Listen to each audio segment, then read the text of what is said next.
मुझे उससे मोहब्बत थी। बेइंतहा मैं मोहब्बत करा करती थी उससे, पर पता नहीं क्यों। अस्सलाम वालेकुम माय यूट्यूब फैमिली, कैसे हैं आप सब? उम्मीद करती हूँ ठीक होंगे। मैं भी आप सबकी दुआओं के साथ में ठीक हूँ।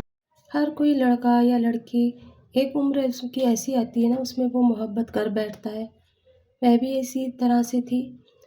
एक उम्र थी मेरी और उसमें उससे मैं मोहब्बत कर बैठी। बहुत कम उम्र में मैंने उससे मोहब्बत करी, पर मुझे ये नहीं पता था कि मोहब्बत कभी-कभी सज़ा भी बन जाती है। ऐसी सज़ा जो पूरी ज़िंदगी हमें भुगतनी होती है। मैंने उससे कई बार कहा था कि तुम अपने घरवालों से बात करो और वो मेरे घर रिश्ता लेकर आए, तो वो हमेशा टाल दिया करता था। मैं उससे चैट करा करती। कभी-कभी मैं चुपके-चुपके उसको कुछ ना कुछ लिख कर के एक पर्चे पे दे दिया करती। जैसे कि हर लड़का-लड़की करते हैं, कभी-कभी मैं घूमने भी जाया करती, लेकिन मुझे नहीं पता था कि वो मेरा इस्तेमाल कर रहा है, सिर्फ़ और सिर्फ़ मेरा इस्तेमाल करा गया। वो मुझसे हमेशा यही कहता था कि मैं भेजूँगा घर पे तुम्हारे अपनी माँ को, अपनी बहनों को, लेकिन कुछ दिन रुको, मैं चाहता हूँ कि हमारी पढ़ाई कंप्लीट हो जाए, फिर उसके बाद में मैं कोई जॉब करने लगूँ, फिर मैं भेजूँगा। ताकि घर वाले ये ना कहें कि तुम्हें तो हम पाल रहे हैं, लेकिन तुम्हारी बेबी को भी क्या हम पालेंगे। बस उनकी बातें मैंने सोची और फिर मैंने कहा ठीक है, ऐसे ही कर लेते हैं। और इस तरह से है ना, हमारा मिलना-जुलना बहुत होता था। लड़कियाँ तो वैसे भी बहुत डरा करती हैं, मैं भी बहुत डरा करती थी।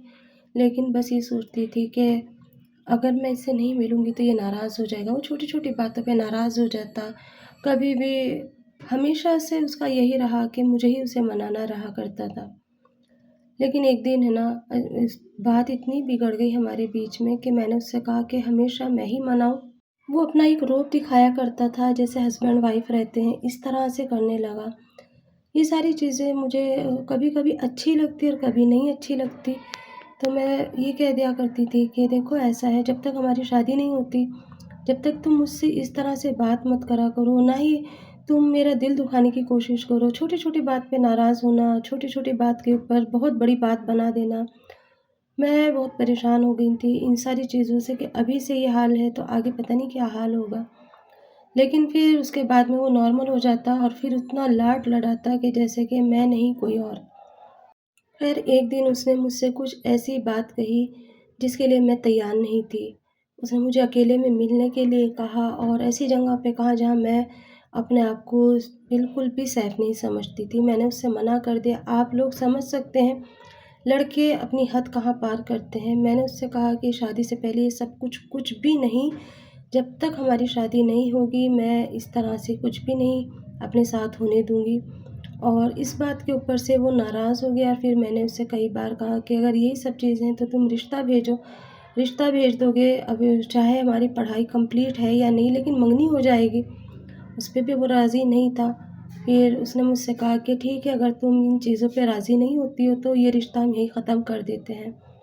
मैंने सोचा शायद ये वक़्तियन तौर पे मुझसे नाराज़ हो रहा है और फिर उसने मुझे कहा कि अब मैं तुमसे कभी बात नहीं करूँगा और उसने मुझे ब्लॉक कर दिया।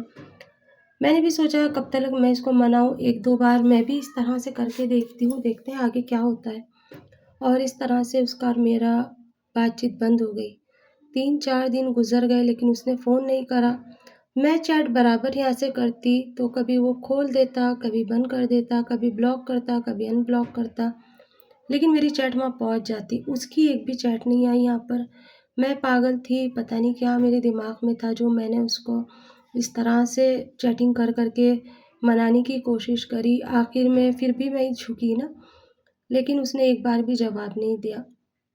बाद में कुछ दिनों के बाद उसके दोस्त ने मुझसे कहा कि वो तुमसे बात नहीं करना चाहता और ना ही वो तुम्हारी लाइफ़ में आना चाहता है और न उसका पीछा तुम भी छोड़ दो। मैंने कहा ठीक, अगर ये बात है तो उससे कहना लाइफ़ में कभी भी वो मेरे पास ना आए और ना ही वो मुझसे बात करे। बस यहाँ से हमारा रिश्ता ख़त्म हो चुका था और अब मैं आज़ाद थी। आज़ाद भी क्या, दिल के अंदर तो कहते हैं ना, जब एक लगी लग जाती है तो वो बुझाए नहीं बुझती। बहुत रोई, बहुत परेशान हुई। फिर भी कोशिश करी लेकिन वो कहीं से कहीं नहीं माना। आखिरकार हमारा सब कुछ अलग-अलग हो गया। मेरी पढ़ाई पूरी हो गई और इसी बीच में मेरा एक रिश्ता आया जहाँ पर मेरे माँ-बाप ने मेरी रज़ामंदी पूछी, तो मैंने ज़ाहिर-सी बात है हाँ कह दी और मेरी शादी हो गई। शादी होने के बाद में 6 महीने तक मैं अपनी फ़ैमिली के साथ में बहुत खुश थी, अपने ससुराल में बहुत खुश थी। मैं अक्सर उससे अपने हस्बैंड से कहा करती थी कि आप है ना यहाँ से कहीं ट्रांसफ़र और करा लो ताकि हम बाहर चले जाएँ, अच्छी जगह चले जाएँ। मेरे हस्बैंड का काम भी बहुत अच्छा था और घराना जो था जिसमें जहाँ मेरी शादी हुई थी, खाते-पीते लोग थे। हमसे काफ़ी जगह काफ़ी गुना अच्छे लोग थे और मेरे हस्बैंड मुझे प्यार भी बहुत करते थे।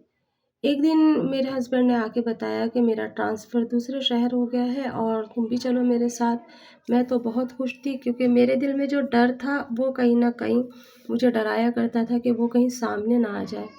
उसके बाद से कभी उसका और मेरा सामना ही नहीं हुआ था। बहुत टाइम के बाद हमारा ऐसा हो गया था जैसे कि हम कभी मिले ही नहीं थे। मैंने भी दिल दिमाग से सारी चीज़ें हटा दी थी।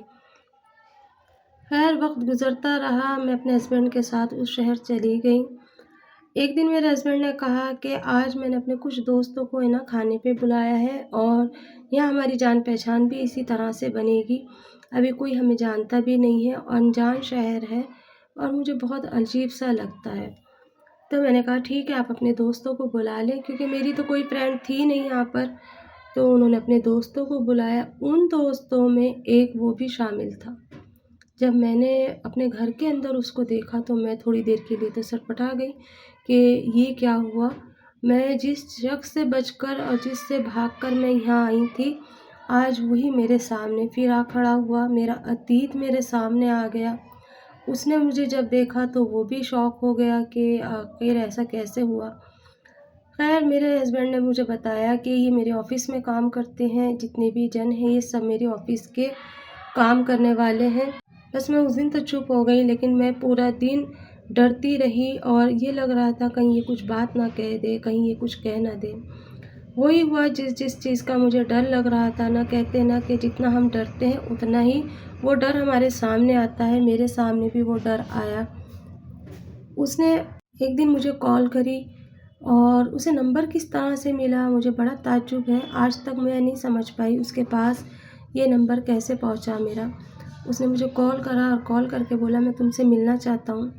मैंने उससे कहा देखो मेरी शादी हो चुकी है, मैं तुमसे नहीं मिलना चाहती, ना ही तुम मुझसे मिलो। इसी में हम दोनों की बेहतराई है। तो वो कहने लगा कि अगर तुम मुझसे नहीं मिलोगी तो तुम्हारे कुछ प्रूफ़्स हैं मेरे पास, वो मैं तुम्हारे हस्बैंड को दे दूँगा।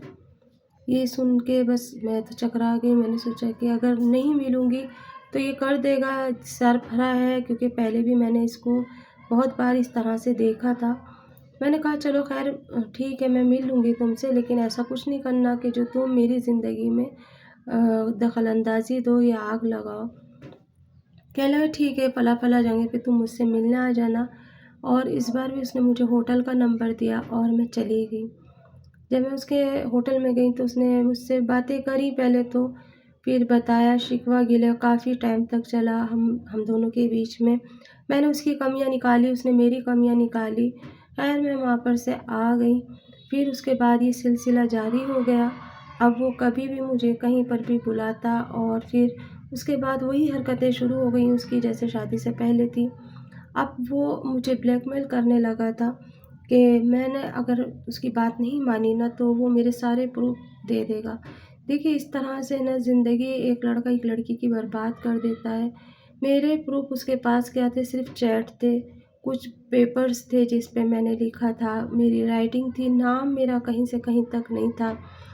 मैंने अपने हस्बैंड को नहीं बताया, ना ही अपने घरवालों को बताया, बस अंदर ही अंदर मैं घुट रही थी कि मैं अब क्या करूँ? कोई फ्रेंड भी ऐसी नहीं थी जिससे मैं बता सकूँ कि हाँ, मेरे साथ ये चल रहा है। मैंने उसको कई बार कहा कि देखो तुम मुझे उस मोड़ पे मत ले जाओ जहाँ मैं अपने आप को ख़त्म कर दूँ। लेकिन उसकी एक ही बात रहती थी तुमने मुझे धोखा दिया है, जबकि उसने ही मुझे मना करा था कि तुम मेरी ज़िंदगी से हट जाओ और फिर कभी नहीं आना। अब मैं क्या करूँ कुछ समझ में नहीं आता। आज भी वो जब चाहे मुझे बुला लेता है, मेरे दिल में ये डर है कि अगर मैंने अपने हस्बैंड को बताया तो मेरी गृहस्थी ख़राब हो जाएगी। मेरे हस्बैंड मुझे बहुत प्यार करते हैं। मैं नहीं समझ पा रही हूँ मैं कौन-सा रास्ता अख्तियार करूँ। अगर मैं अपने घर वालों को बताती हूँ तो बेइज़्ज़ती तो वहाँ पर भी है मेरी, और बेइज़्ज़ती मेरे हस्बैंड के साथ भी होगी। मैं नहीं चाहती मेरा घर बर्बाद हो, लेकिन वो मुझे बहुत ब्लैकमेल करता है, और आज भी उसका यही कहना है कि अगर तुमने मेरी बात नहीं मानी तो मैं ये सारे प्रूफ़ तुम्हारे हस्बैंड को दिखा दूँगा। और मैं ये सोचती हूँ कि मैं अब क्या करूँ? कच्ची उम्र की ये गलती ने मुझे देखो कहाँ से कहाँ पहुँचा दिया। लेकिन अब मैंने एक बात सोच ली है कि इस बार जब मैं अपने मायके जाऊँगी, तो मैं अपनी अम्मी से ये बातें बता दूँगी, क्योंकि मेरी अम्मी को थोड़ा तो पता था पहले से ही मेरे बारे में। लेकिन मैंने इतनी बड़ी गलती करी, अब उसका अंजाम क्या होना है, ये तो मैं नहीं जानती। लेकिन हाँ, माँ एक ऐसी चीज़ होती है जो हर मसले को सुलझा देती है। मुझे उम्मीद है अल्लाह से कि ये वाला मसला भी मेरी माँ सुलझा ज़रूर देगी, और मेरी ज़िंदगी भी और औरतों की तरह आसान हो जाएगी। शादी से पहले की हुई गलती आज मेरी ज़िंदगी भर का एक ऐसा सबक बन गई है जिसे मैं सुधारना चाहूँ भी तो नहीं सुधर पा रहा है। मेरे पास अल्फ़ाज़ नहीं है कि मैं किस तरह से आप लोगों को बताऊँ। तो मेरी कहानी ये जानकर अगर कोई लड़की इस गलत रास्ते पे चल रही होगी तो एक बार मेरी तरफ ज़रूर देख लेना कि मैं आज किस मोड़ पे खड़ी हूँ, ना जी सकती हूँ, ना मर सकती हूँ। और दूसरी ये है कि कभी भी कोई प्रूफ़ किसी लड़के के हवाले मत करना। देखिए, लड़के कब पलट जाएँ कुछ पता नहीं चलता। शुरू में तो बहुत अच्छा लगता है, फिर बाद में ये रोग बन जाता है ज़िंदगी का। तो मेरी कहानी तो मैंने आप लोगों को बता दी। आप लोग कमेंट्स करेंगे तो मुझे मेरे लिए जो सही रास्ता है उसके बारे में थोड़ा बहुत सुझाव देना कि मैं क्या करूँ, क्या कैसे करूँ, किस तरह से मैं अपनी इस गुत्थी को सुलझाऊँ। मुझे आप सबके कमेंट्स का बेसब्री के साथ इंतज़ार रहेगा।